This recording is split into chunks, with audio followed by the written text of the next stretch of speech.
আসসালামু আলাইকুম ওয়া রাহমাতুল্লাহ।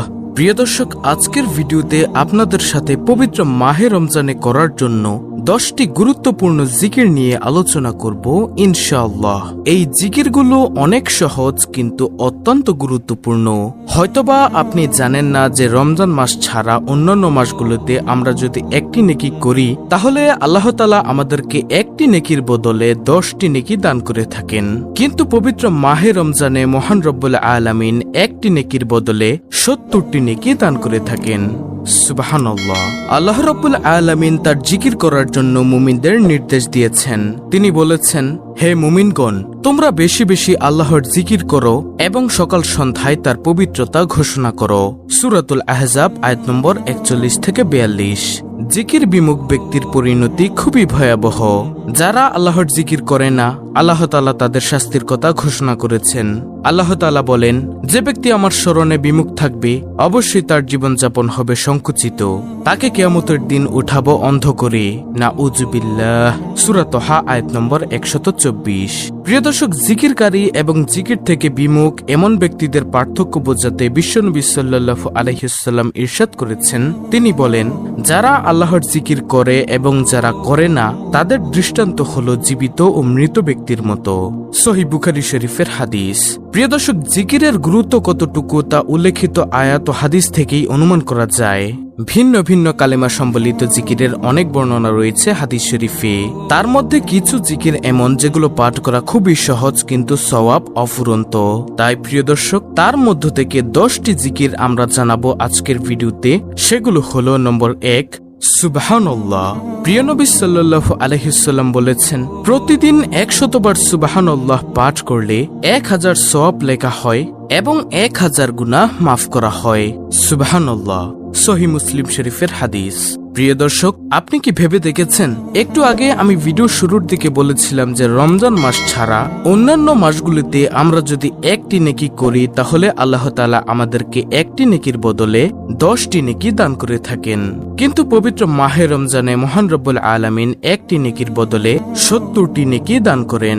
সুবহানাল্লাহ। তাহলে একবার চিন্তা করে দেখুন, আপনি যদি পবিত্র মাহে রমজানে 100 বার সুবহানাল্লাহ পাঠ করতে পারেন তাহলে আল্লাহ তাআলা আপনাকে 70,000 নেকি দান করবেন। আল্লাহু আকবার। হ্যাঁ প্রিয় দর্শক, রমজান মাস হচ্ছে বোনাস স্বরূপ। এই রমজান মাসে কোনো আমল করলে তার 70 গুণ বৃদ্ধি পায়। তারপরে দ্বিতীয় নম্বর জিকিরটি হলো আলহামদুলিল্লাহ। আলহামদুলিল্লাহ হচ্ছে এমন একটি জিকির যা মিজানের পাল্লাকে ভারী করার সর্বোত্তম দোয়া। তিরমিজি শরীফের হাদিস, ইবনে মাজাহ শরীফের হাদিস, হাকিম সহিহ আল জামে। এবং দয়ানবী সাল্লাল্লাহু আলাইহি ওয়াসাল্লাম বলেছেন, এটি হলো সর্বোত্তম দোয়া। তাই পবিত্র মাহে রমজানে আমাদেরকে বেশি বেশি করে আলহামদুলিল্লাহর জিকির করা দরকার। তারপরে তৃতীয় নম্বর জিকিরটি হলো লা ইলাহা ইল্লাল্লাহ এর জিকির করা।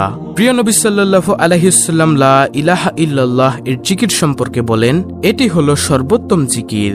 দলিল তিরমিজি শরীফের হাদিস, ইবনে মাজাহ শরীফের হাদিস, হাকিম সহিহ আল জামে শরীফের হাদিস। প্রিয় দর্শক, তাই আমাদের পবিত্র মাহে রমজানে লা ইলাহা ইল্লাল্লাহ এর জিকির বেশি বেশি করা দরকার। তারপরে চতুর্থ নম্বর জিকিরটি হলো সুবহানাল্লাহি ওয়ালহামদুলিল্লাহি ওয়ালা ইলাহা ইল্লাল্লাহু আল্লাহু আকবার। এই জিকিরগুলোকে প্রিয় নবী সাল্লাল্লাহু আলাইহি ওয়াসাল্লাম বলেছেন পৃথিবীর সকল কিছুর চেয়ে রাসূল সাল্লাল্লাহু আলাইহি ওয়াসাল্লামের কাছে অধিক প্রিয় জিকির। সহিহ মুসলিম শরীফের হাদিস। অর্থাৎ এই জিকিরগুলোকে প্রিয় নবী সাল্লাল্লাহু আলাইহি ওয়াসাল্লামের কাছে অনেক প্রিয়। প্রিয় দর্শক, জিকিরটি আমি আপনাদেরকে আবারও বলে দিচ্ছি, সুবহানাল্লাহি ওয়ালহামদুলিল্লাহি ওয়ালা ইলাহা ইল্লাল্লাহু আল্লাহু আকবার। তারপরে পঞ্চম নম্বর জিকির সুবহানাল্লাহি ওয়া বিহামদিহি। এই জিকিরটি প্রতিদিন 100 বার পাঠ করলে সমুদ্রের ফেনা পরিমাণ সগীরা গুনাহ থাকলেও তা আল্লাহ তাআলা এই জিকিরগুলো পাঠ করার জন্য তাকে মাফ করে দিবেন। সুবহানাল্লাহ। সহিহ বুখারী শরীফের হাদিস, সহিহ মুসলিম শরীফের হাদিস। প্রিয় দর্শক, আর যদি আপনি এই জিকিরটি পবিত্র মাহে রমজানে পাঠ করতে পারেন তাহলে আল্লাহ তাআলা আপনাকে কত নেকি দান করবেন এবং কত গুনাহ মাফ করবেন তা আমাদের চিন্তার বাইরে। তাই আমরা সব সময় সুবহানাল্লাহি ওয়া বিহামদিহি এই জিকিরটি বেশি বেশি পাঠ করার চেষ্টা করব ইনশাআল্লাহ। তারপরে আজকের ভিডিওর 10টি জিকিরের মধ্যে 6ঠ নম্বর জিকিরটি হল সুবহানাল্লাহি ওয়া বিহামদিহি সুবহানাল্লাহিল আজিম।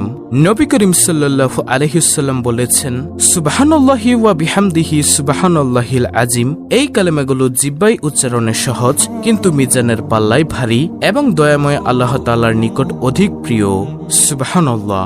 সহিহ বুখারী শরীফের হাদিস, সহিহ মুসলিম শরীফের হাদিস। প্রিয় দর্শক, কত সহজ জিকির সুবহানাল্লাহি ওয়া বিহামদিহি সুবহানাল্লাহিল আজিম, কিন্তু এই জিকিরগুলো কিয়ামতের দিন মিজানের পাল্লায় ভারী হবে এবং মহান আল্লাহ তাআলার কাছে জিকিরগুলো অনেক প্রিয়।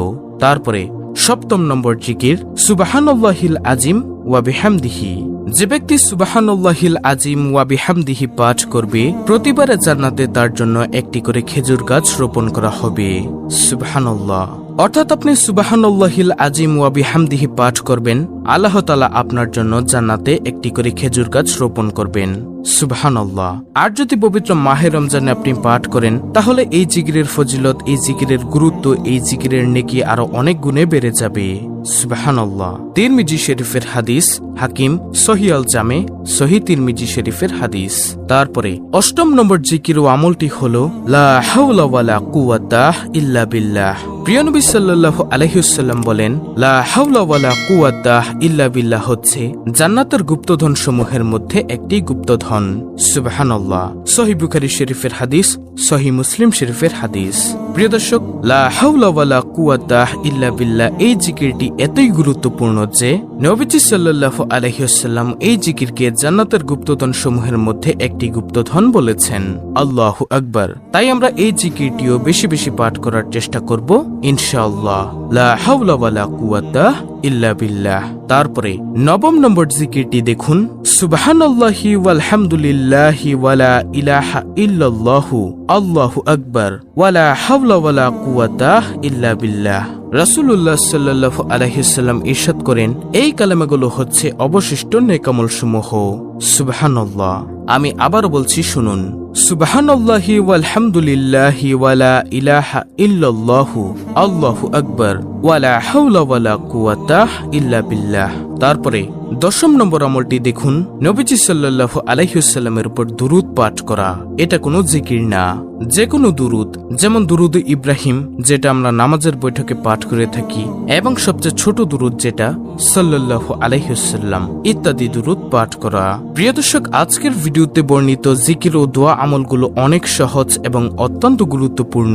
পবিত্র মাহে রমজানে এর 70 গুণ বেশি সওয়াব। আমরা সকলেই চেষ্টা করব এই আমল, এই জিকিরগুলো করার জন্য।